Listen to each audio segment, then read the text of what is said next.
Ayun mga kalingap, nandito po kami ngayon. Pupuntahan namin kung saan nagpapatutor si Rina. Dahil hindi sinasadya na nakita namin yung asawa ni Melanie. Yan, at sabi nga raw nandirito sa lugar na ito at nagpapatutor. Yan po, puntahan po natin mga kalingap.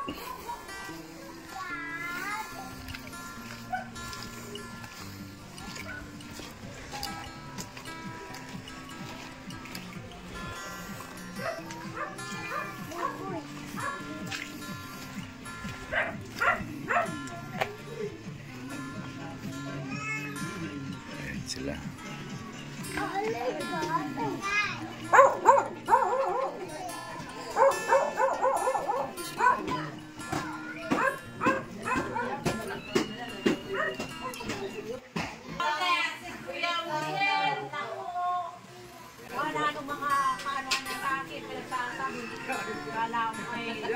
Ganda-ganda nung sa social media mga pinagsakay nila.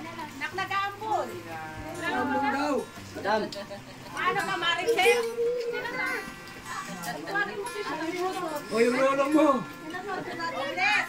Yung lolo mo yan. Bless. Bless. Bless muna. Yan. Si Rina, ha? Ano yung nasa bulsa mo? Hindi magalaga si Melanie. Galing ka natin. Ano yan?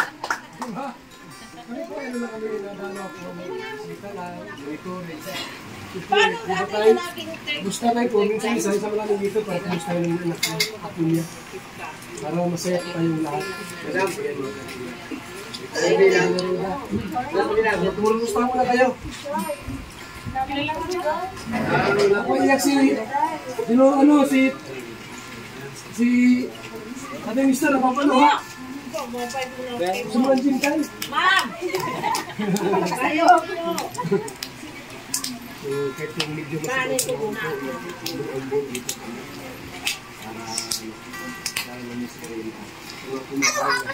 Kumusta ka na rin ha? Bukas na lang yung suklit. Ito na kami si Shani. Ito lang ito. Hanggang po.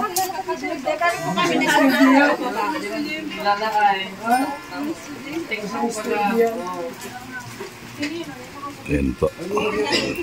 Ito po yung kalagayan ngayon ni Rina. Aga pati niya nakakatulog sa bahay.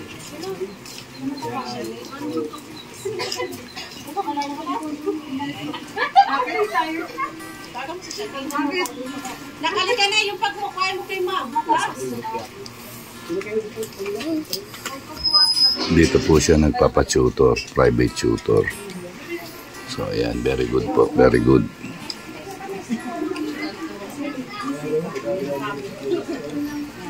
Tubig! Ay, Ate Ruda! Halika. Wala kay Ate Ruda, ang dami din diyang basin. Dahil na sa inyo pa, sige ka lang. Kaya di nga ako nagpaparating sa bahay. Ang dami ng mga kasiran. Ay, Ate Ruda!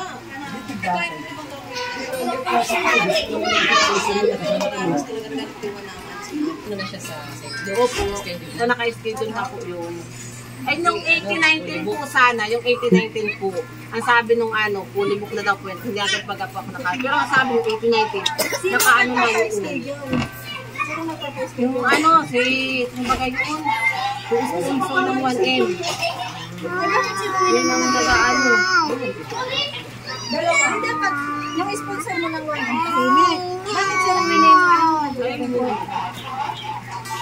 Ba't ikaw ang kontak? Dapat ikaw, dapat ilang report.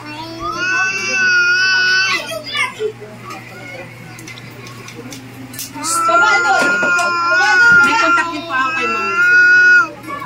May contact din po ako kay mama.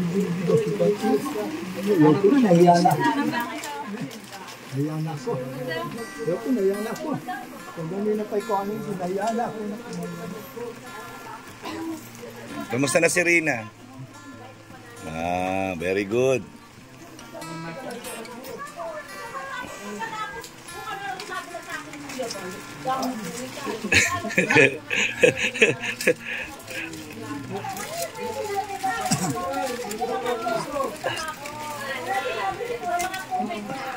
Sino ako? Ako hindi niya kilala eh. Ako hindi, kilala mo ako? Ha? Si Taba, hindi mo kilala si Taba? Ayan. Grabe. Hindi mo nakilala sila na ko. Kilalanin mo na. Si Tatay Nestor. Ngayon pa lang po kayo nagkita, Tatay Nestor? Ba't may dalang dyan? Palawa si Tatay Nestor. Ano si Rina, namimisa si Rina ay nagagawin sa akin. Yan nga lumaki yan. Nagagawin sa akin. Siya lahat nag-aalaga niya, pagkain. Grabe.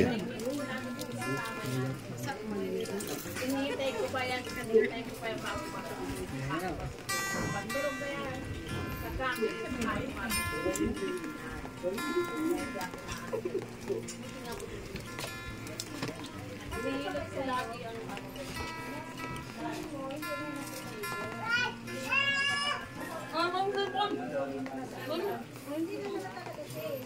Di siya rin, nakarag. Pero tayo, may time tayo na halimbawa, once a month, mga gano'n kami rito. Tama ka tayo ha? Para dalawa mo si Rina. Yan, okay mga kalingap, mga ate, mga kuya, mga ka-OFW. Nandito po ako ngayon. Kaharap ko yung kanyang private tutor ni Princess Rina. So, ma'am, kamusta po naman si Rina as a student? Okay naman po siya. Tsaka active naman po siya sa lahat ng ginagawa namin. And then, ang medyo ano lang po niya kasi is yung medyo nakakalimutan yung mga numbers, colors.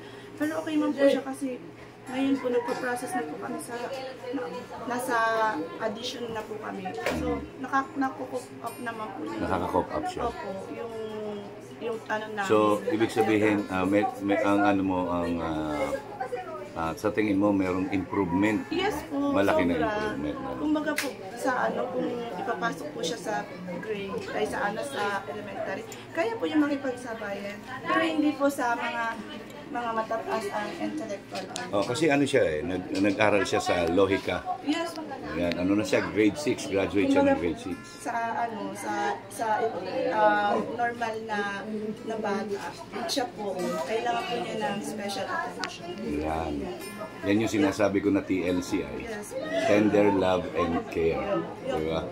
Sabi po nila, wag po daw gawing baby si Rina. Pero iba po ang special need ni Rina. Correct. Tama. Bilang tutor, marami na po ako na-handle na bata. Pero si Rina po, magaling po siya, nagbabasa po siya, kaya niya po. Saka yung kanyang pag-iisip ngayon ay hindi nakagaya nung dati siguro. Kung naabutan mo siya Siguro po kung nakilala ko siya in the first place, siguro hindi po siya. Ngayon po ma-judge ko siya na po siya, wala man pong problem. So from level of 1 to 10, nasan level siya? Siguro po mga 7.5 yan. 7.5. Very good yan, di ba? Opo, sobra. Talaga kung iano ko po, kasi may naging handle na din po ako na normal po na bata. Pero grade 6 siya, hindi po siya talaga marunong magbasa. Zero balance talaga, parang ganun. Tapos si Rina po, nai-handle ko po siya, naikumpara ko po siya. Pero yung knowledge po ni Rina, sobrang active. Na-develop na. Opo, meron na po talaga. Kasi hindi po siya zero, lumaki siya sa akin. Okay. Opo. Kasi parang may narinig lang ako na sabi-sabi na mas gumaling daw si Rina dito. Which is, Actually po, may video po ako sa kanya na nagbabasa. Isasend ko po sa mama niya. Pero I have no intention po na i-upload yun without the knowledge of the parents or the guardian. Kasi po, alam ko po bilang tutor or may experience sa education na pagtuturo, kailangan po may Parental consent, care. yes po, ng guardian or ng parents. very good. Correct. Tama yan. So, ayun, kaya ano lang, just yun lang yung question ko na kasi parang lumalabas kasi pumunta dito na walang alam. So, meaning, sabi ko, Hindi po Nung imposible. actually po, may assessment po kasi talaga tinatawag. Before ko po siya tinanggap, sabi ko po, itatry ko. Sabi ko, baka po hindi ko kaya kasi hindi po special education yung natapos mo, correct. Secondary education po ako. Pero nung nung na-assess ko po siya, parang sobrang makakalimutin siya sa colors, sa numbers. Tapos parang may isa rin yung decision siya na gusto niya to. Pero hindi ko po pinabayaan niya na makuha niya yung gusto niya. Okay. Ang sabi ko, kung ano yung gusto ni teacher, susundin mo. Tama. Yan po ang sinabi ko sa kanya. Kung gusto mo na maging masaya ka, makikinig ka muna sa nakakatanda sa iyo, sa tutor mo, para alam mo din kung paano mo gagawin yung desisyon mo. Pero hindi po niya, para bang wala, hindi niya ako nakikinig. Yung behavior niya, level of 1 to 10. Behavior po niya, sobrang bait po kasi ni Rina. Talagang 10 po, nakikinig po kasi siya. Very good yan, very good. Parang hindi mo po ma-level ng 1 to 10. 100% po, sure naman pa rin po siya. Correct. May parang ang tawag po dun is yung mannerism na tinatawag na parang baka masaktan ako. Pero hindi. Una-una ko pa yung tinanong sa magulang nila. Nananakit po ba si Rina? Pero sabi nila, hindi naman daw. Nakikinig naman daw po siya. Kaya po, ayun po, na-accept ko hanggang sa mag 1 week na siya dito sa akin. Ang laki na po na improvement ni Rina. Very good yan, very good yan. Yun lang ma'am, maraming salamat po sa pagpapaunlak sa mga katanungan ko. Yun lang naman kasi ang gusto nating malaman, yung nag-improve ba siya, may development ba, or talagang nung na-receive mo siya dito, nung in-endorse siya sa iyo, talagang zero, yun naman pala, hindi. Hindi naman. Okay, very good yan. Maraming salamat po ma'am.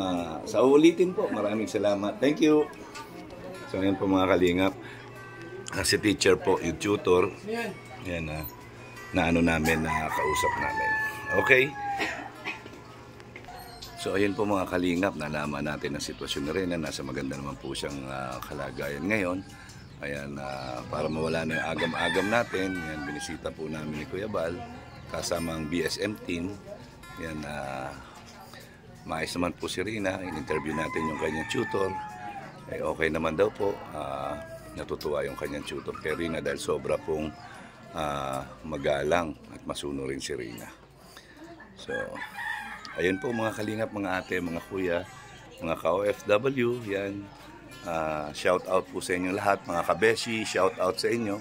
Yan, kasama ang Team BSM, suportahan po natin Bal Santos Matubang at The Vlogs and Kalingap Rap. Yan, maraming salamat po. Okay mga Kalingap, ayan po, nakita na natin si Rina. Nakita na natin si Rina, yan, kasama ang Team BSM. Siyempre, si Tatay Nestor, kasama din natin. Ayan. So, very goods po. Ayan, as of now, very goods po lahat. Yan, shout out po sa lahat. Yan, mga kabeshi, shout out sa inyo lahat dyan. Yan, yan, congratulations, no? Congratulations sa studies ni Rina is goods. Yan. Yun po, maraming salamat po sa inyo lahat. Hanggang sa muli, abangan niyo po ang aking pagla-live. Yan, kami po ay paalis na. Maraming salamat po and I love you 3 times a day.